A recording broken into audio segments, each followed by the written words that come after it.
Maayong adlaw sa tanan, salamat sa Dios na usab gitugot o gihatag niya kanato nga oportunidad nga makaduol kita diha sa iyang balaan nga presensya pinaagi sa pagbasa o pagpamalandong na usab sa iyang balaan nga pulo.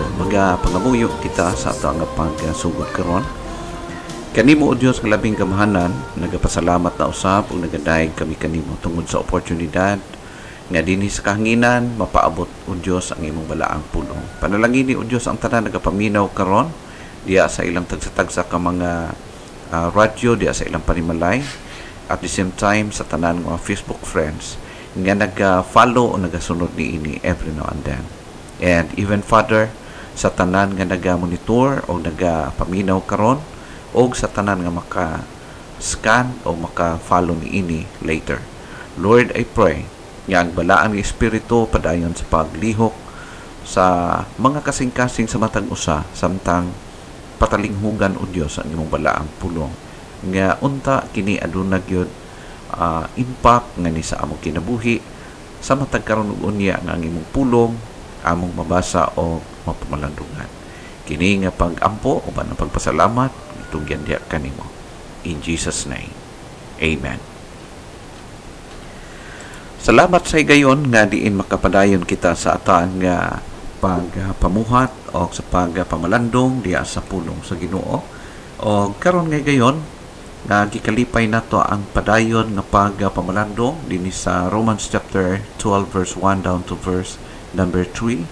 Atong nasugdan kagahapon that naga-challenge kini kanato we as believers, as Christians, ingon nga nahimo kitang mga beneficiary sa kaayo sa Dios sumala sa gidiscuss kanato ni Apostol Pablo gikan pa sa chapter 1 up to chapter 11 ato makita nga daghan kaayo nga mga blessings mga na-experience nato o na-enjoy nato nga pagpakamaayo sa Ginoo. Therefore pag abot nato sa verse number 12 starting in verse chapter 12, makita na to nga si Apostol Pablo ang iyahang gitutukan na usab mao ang unsa atong response diha kaniya.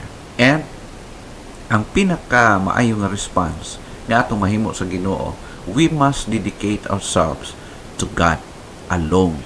Mao kini siya ang pinakauna. Ang atong kinabuhi tungod kay giluwas kita sa Dios, gitagaan kita kasiguruhan diha sa kaluwasan, kita usab atong ihalad ang atong kinabuhi diha sa Ginoo. Kay sa akong giingon sa previous na to nga study nga ang Dios dili siya mapugos sa tao. Wala kita niya gihimong robot, wala niya kita gihimo nga gitauran og pangilong sama sa kalabaw nga aron mosunod kita kinahanglan tauran og pisi ang atong mga ilong. Dili ngun ana. Ang Dios gusto siya mo follow kita, mosunod kita kaniya out of love. Tungod kay nasabtan nimo ang gospel, nahibaluan nimo ang purpose nga nung giluwas ka. That's why mao ka nang rason nga ikaw muhalad sa imong kinabuhi sa Ginoo. No? We must dedicate ourselves to God alone. Ato makita pagbalik ang verse in verse 1 sa Cebuano na pinulungan. Ingon, busa mga igsuon, tungod sa dakong kaluoy nga gipakita sa Dios kanato, hangyoon ko kamo sa pagtugyan sa inyong kaugalingon ngadto sa Dios. Ingon nga buhing halad, balaan ug makapahimuot kaniya. Mao kini ang matuod nga pagsimba nga angay ninyong ihalad. Ayaw kamo pagpahiuyon ni ining kalibutan na, kundili ipabag-o sa Dios ang inyong panghunahuna aron masayran ninyo ang kabubuton sa Dios unsay maayo, hingpit o makapahimuot kaniya. Kay tungod sa grasya sa Dios nga gihatag kanato o kanako, sultihan ko kamong tanan, ayaw isipa ang inyong kaugalingon nga labaw sa tinuod ninyong kahimtang. Hinunoa, pagmaligdong kamo sa inyong panghunahuna ug hukmi ang inyong kaugalingon sumala sa gidakon sa pagtuo nga gihatag sa Dios kaninyo. Ang Dios magapanalangin sa ang pulong ang nabasa padayon atong pamalandungan. What must we do to ourselves? Atong nasugdan kini, we must dedicate ourselves to God alone. Okay? So, asa na to ihalad atong kaugalingon, atong kinabuhi, asa na to idedikar, asa na to i-devote ang atong kaugalingon, diha sa Dios lamang. O siya ang atong tagaan sa ato nga devotion, siya ang tagaan nato sa atong loyalty, o sa tibuok natong kinabuhi, siya dapat ang atong halaran ni ana ug wala na ilain. Ha? Unsang klaseng offering nga gusto sa Dios nga atong i-offer kaniya sa atong natun-an sa ming labay? Our living body. Gusto niya nga buhi pa ikaw, buhi pa ako, buhi pa kita, ang atong kinabuhi ato nang gihalad diha kaniya, atong lawas, no? Buhi nga lawas, able nga lawas, no? Dili siya nag-desire kanang mo alagad kita sa Dios nga di na ta magamit kana bitaw, di na ta halos makalihok. Of course, wala gabawal ang Ginoo nga magsimba ang dili nakatrabaho si ang buluhaton. Pero dili unta moabot sa punto nga ang tao hulaton niyang matigulang siya ay pa siya mga lagad sa Ginoo. Kaya nga naman ang kamatuoran ni ana, wala ta kabalo kung moabot pa ta pagkatigulang or dili na. Ha? So therefore, mintras ligon pa ta, batanon pa, ihalad na daan atong kaugalingon sa Ginoo, ipaggamit na daan atong kinabuhi sa Ginoo. Our holy body. Dili lang simple nga lawas nga ipagamit sa Ginoo, kanang lawas nga wala nagkamuritsing sa sala, kanang lawas nga karapat dapat diha sa pag-alagad sa Ginoo, kay hinluan kita sa Ginoo. Therefore dili maghugaw-hugaw sa pagkinabuhi. Ug ang ikatulo, our acceptable body, kana bitaw makaglorify sa Ginoo, malipay siya nga ang kana nga lawas gigamit nato sa paghalad o pag serve diha kaniya. Now, what are the results of obeying this invitation? Unsa man ang ato makita sumala ni Apostol Pablo, unsa man ang resulta kung atong sundon ang invitasyon sa Ginoo nga atong ihalad atong kinabuhi kaniya? Ato makita, there must be a complete change in our lifestyle involving both a negative and a positive aspect sa atong pagkinabuhi. Sa negatibo or positibo nga aspeto sa atong kinabuhi, makita ang resulta niini. Makita ang changes sa ato nga lifestyle, sa atong pagkinabuhi. Ha? Sumala sa verse 2, ingon, ayaw kamo pagpahiuyon ni ining kalibutana. Kung imong tan-aw ni gala, kining gisugo niya, giingon niya sa verse 2, ingon siya, ayaw kamo pagpahiuyon ni ining kalibutana. That is a negative aspect sa command. Kung naay ginatawag nga negative, of course na po'y positive. Now, ang negative aspect, we are not to conform this world. Mao kini siya ang negative aspect. Mga butang nga dapat likayan, dapat dili nato himuon. We are not to conform to this world. Of course, ang word conform, not to imitate or not be molded any longer to the pattern of this evil world system. That's what it means. Nga dili kita mo imitar or ma-mold, dili ta purmahon, dili ta mapurma, dili na to ialaw atong kaugalingon nga mapurma kita sa pattern, basihan ni ining kalibutana. Of course, kung naay ginatawag og pattern ang atong kalibutan, napoy pattern nga Dios nun. Unsa ang tama nga klaseng pagkinabuhi naa sa Biblia? The only thing we need to read, study, and absorb sa mga principles nga gitudlo dinhi sa Biblia. Hinumdum mo nato that the world introduces systems which contradict to the holiness of God. Ang atong kalibutan, referring to the lifestyle o sa styles, pattern nga iya sa kalibutan. Ang kalibutan nag-introduce siya ang evil system nining kalibutan na nag-introduce siya og sistema nga mukontra sa pagkabalaan sa Dios. No? Ang atong kalibutan na anay ginatawag new morality. Yan sistema. No? O sad to say nga madunggan na to makitaan sa media, mga balita, gawa na akseptado na gyud halos ang same-sex marriage. No? Sad to say. Mao ning makasubo kay nga kamatuoran nga ang gisulti sa bala ang kasulatan nagakatuman gayud nga nagakadaot ang atong kalibutan ug akseptado na ni siya pag gani pa atong na masaksihan nga once nga atakihon kini nga mao nga practice himuon pa nga daotan ang tao nga nagbarog diha sa truth ug ang kalibutan mo kundim ni ana nga tao ni ana nga person mao nang maghilom-hilom na lang ang tao. Nga naman, dili gusto nga i-blame, dili gusto nga kalabanon, kay gusto crowd, gusto ganahan ang uban sa iyaha, tanan tao, mao na nga pasagdan lang. Kining same-sex marriage, acceptable na siya halos sa tibuok nga kalibutan. Divorce. In fact, ang Pilipinas wala divorce pero may annulment. So, okay na siya ang ginatawag new morality. Nga okay na lang. Marag akseptado na siya sa ato nga kapanahonan. Live-ins. No? Dili magpakasal kung wala na nga po. Kung dili i-require sa panggabhanan, dili makadawat o hinabang ikan sa gobyerno pag di makasal, dili magpakasal. So, mao na siya. Mao ni ang rampant sa atong kalibutan karon, new morality and polygamy or bigamy. Minyo siya pero mangita paglain. Kasado siya, nakatali siya sa usag commitment na apay daghan pang na number 1, na number 2, na number 3 or so on and so forth. Normal ka na sa kalibutan, baliwala ka na pero dili ka na maong gisulti sa pulong sa Ginoo.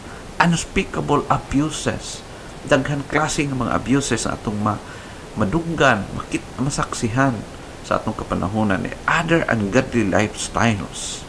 Daghan kaayo nga makaplagan nato ug mao kining klase ng pattern nga naa sa kalibutan. Higala usa kini siya ka pagkurihir, pag-check nato with love sa pulong sa Ginoo nga unta kita mo follow sa tama nga pattern nga naa sa Biblia. Ingon sa pulong sa Ginoo, not only ayaw ka mo pagpahiuyon ining kalibutan na, kundili ipabag-o sa Dios ang inyong panghuna-huna.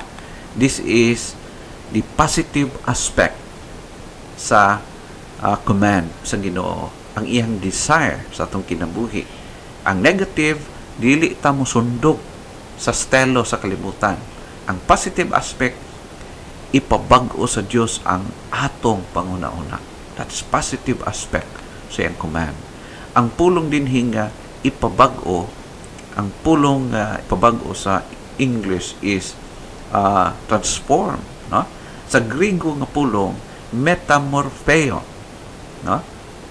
O sa English, i-translate siya meaning metamorphosis, which means a biological change of a caterpillar becomes a butterfly. Ang system, mao kana siya, means to undergo a complete change of physical appearance, character, or condition. Just like this. Ang gikan sa ngilad nga ulod, dili ka ganahan mo gunit sa iya, di ka ganahan mo tan-aw sa iya, negative character, ngadto sa pagka-positive character, sama sa kaulod na matransform siya sa pagka-butterfly. Ang negative character sa ulod, unsa man siya, ugly ang iyang appearance. Ugly appearance, pero i-change siya into an attractive appearance.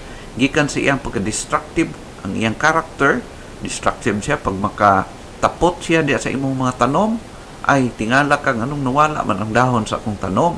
Ha? Kay iya ding gikaon. Pero gikan sa iyang pagka-destructive, nabalhin siya ngadto sa pagka-constructive. Ang butterfly dili siya destructive sa mga tanom. In fact, mutabang siya labi na sa pollinating power process, no? Sa pag-pollinate sa tanang mga tanom.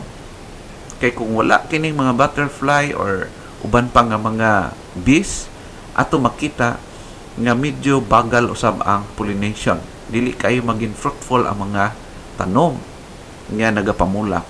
No, mao kana siya ang gikan sa destructive nga karakter sa ulod ngadto sa pagka-constructive niini. Mahimo siyang helpful, makatabang. At only that, unwanted ang usa ka ulod. Way tao nga ganahang ulod, no? Gawas lang ni adtong naay may nagakaon pud og ulod, pero commonly unwanted ang ulod. Pero gikan sa pagka-unwanted, mahimo siyang desirable. Ganahan ka sa iyaha pag mahimo na siyang butterfly. Gukod-gukuron na sa mga bata, ganahan na ang mga bata sa pagdakop ni ana. No? Ingon ana ang giportray ni Apostol Pablo nga transformation. Muna ang pulong niya dito sa verse 2 nga ipabag-o sa Dios ang inyong panguna-una. No? There must be a complete change sa iyang character. No? So, mao kana siya sa positibo nga aspect, we are to be transformed. That means present passive imperative form, which means keep on being transformed. Abot pasabot, from that moment nga ikaw nahimong Kristohanon, gidawat nimo si Kristo, giilan nimo si Kristo ng imong Lord and Savior, Master sa imong kinabuhi, nag-start ang pagkausab sa imong kinabuhi. O padayon kining ginausab sa Ginoo. Therefore, keep on being transformed by God. No? Kanunay kita ginabag-o, gina-improve niya ang atong mga kinaiyan, atong character. Example niya na ang life ni Paul, ni Peter, o ni John, ang ilang mga advices. Kung sa ingon ni Apostol Pablo, sa Galatia 1:4, ingon siya, who gave himself for our sins, that he might deliver us from this present evil world, according to the will of God and our Father. So, that he might deliver us from this present evil world. Sa atong presente nga dautan, ngilad nga sistema dining kalibutan, iya kitang i-deliver, iya kitang ilikay, o iya kitang kanang ma-overcome na to kining klase nga lifestyle, stelo sa atong kalibutan. Si Apostle Peter, 1 John 1:14, yun siya, as obedient children, not fashioning ourselves together to the former lusts of your ignorance. Sa una, sa wa ta kabalo sa pulong sa Ginoo, of course, nag-follow kita sa mga desire, style, ining kalibutan na wala ta kabalo nga dili kana ganahan ang Ginoo ni ana. In verse 15, but as he which hath called you is holy, so be holy in all manner of conversation. Sa dihang naa ka na sa Ginoo, gitawag ka sa Dios nga balaan, so kinahanglan kita magkinabuhi nga insakto, tama, o balaanon, makalipay diya sa Ginoo. Ingon siya dinhi, so be holy in all manner of conversation. Let's be transparent and honest to God and to all. Kung kinsa kita makit-an sa gawas, mao kita diha sa sulod sa atong kinabuhi. Ingon si diha sa 1 John chapter 2 verse 15. Ingon ang pulong sa Ginoo, love not the world, neither the things that are in the world. If any man love the world, the love of the Father is not in him. Ingon si John, love not the world, neither the things that are in the world. Dili higugmaon ang sistema nga iya sa kalibutan. let's follow what is good. Sundo na to unsay tama. Kay nga naman hinumdum na to igala nga ang tanan nga dili maayo naagid sa consequence. Remember that. Naagid sa madugay sa madali, naagid sa consequence. Therefore, nganong tuyuan man nato ang pagbuhat sa butang nga later on muani kita og consequence or punishment gikan sa Ginoo. Why not nga i-secure nato atong kinabuhi usab by following what is good, what is right and acceptable diha sa Ginoo. Sundo nato unsay tama. Ha? This transformation refers to the believer's act of obedience to God, arranging his outward position so that it agrees with his inward condition. Kung tinuod nga Kristohanon ang usa ka person, kinahanglan nga mo agree or muhaom ang iyang kinabuhi outwardly. Ha? Kung ang kalibutan karon nagapakita sila maayo outwardly but inwardly bulok o guba, dili siya mao. Ang pulong sa Ginoo naga-challenge ka nato kung ikaw gibag-o nahimo ng iya sa Ginoo inwardly, imong gipuy-an ka sa Ginoo, kinahanglan imo kining ipadayag outwardly. Kung unsa ang naasulod, maupod ang mapakita diya sa gawas. Okay? So, walay masks, walay maskara. Kay nga naman, hinumdumo na to that walay tinaguan nga dili pagabuksan sa Ginoo. Walay tinaguan nga dili ma-reveal. Mao kana siya ang gisulti sa pulong sa Ginoo. Tanan nga tinaguan madayak sa nagakaigo nga panahon. What renewed mind does? Unsa man ang nagakahimo o nagakahitabo kung ang usa ka person anaa siya nakapossess siya rin ginatawag na renewed mind. It enables us to discern and perform God's perfect will for our lives. Mahimo kitang able, makayanan nga ma-discern nato o mahimo ang tama, insakto nga kabubuton sa Dios sa atong kinabuhi. No? Makakinabuhi kita able nga pagkinabuhi para sa gusto o kagustuhan sa Ginoo. Kaduha, it helps us see ourselves as God sees us. Hinumdumo nato igala usahay ang atong pagtan-aw sa atong kaugalingon, murag kuyaw kaayuta, abab ta sa uban. Pero remember, panahon nga ang Dios patanaw kanato, pareho kaya ang atong panlantaw, atong pagtanaw sa atong sarili. Basig maayo rata sa atong hunahuna. Pero what about sa tubangan sa Ginoo? So, kinahanglan maging honest kita kung atong tan-awon as possible ang atong kinabuhi base kung unsa ang paglantaw ni ini sa Ginoo kanato inwardly. Ha? So, ingon sa verse 3, kay tungod sa grasya sa Dios nga gihatag kanako, sultihan ko kamong tanan. Ayaw isipa ang inyong kaugalingon nga labaw sa tinuod ninyong kahimtang. No? Ayaw pag as if. Dili nato i-as if. Kung unsa ang realidad, unsa kita sa sulod or inwardly, we need to be honest. No? Matinud-anon kita. Kung tinuod kita ng Kristohanon, ipadayag nato ang atong pagka-Kristohanon. No? Kay kabalo kay gala, useless ang tanan natong pagpaningkamot, pagbuhat sa mga butang nga shall we say makalipay sa Ginoo apan wala di ay tay relasyon tinuod diha sa Ginoo. Kung naa kay tama nga relasyon sa Ginoo, then show it. Ipadayag kini diha sa imong pagkinabuhi also.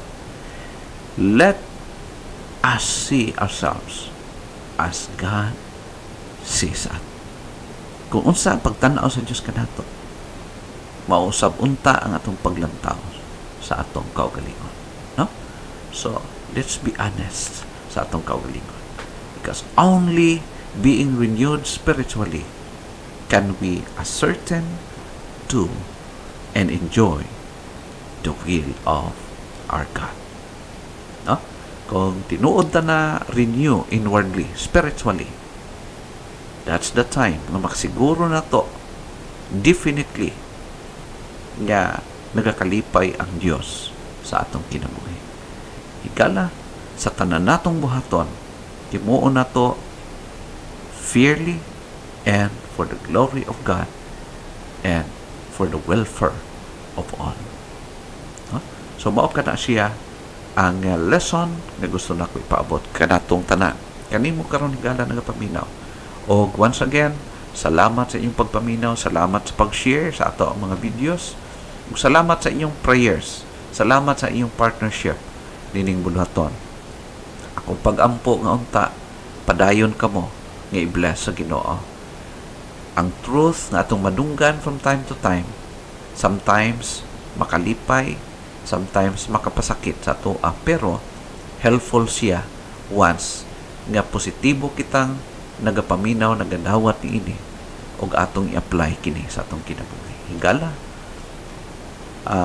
usa kini siya kabutang nga ang Dios nakakita kanato. Unsa atong kinaiyahan, unsa atong attitude toward sa iyang mga pulong. Hinaot nga ang Dios magapanalangin sa atong matag usa sa kinabuhi.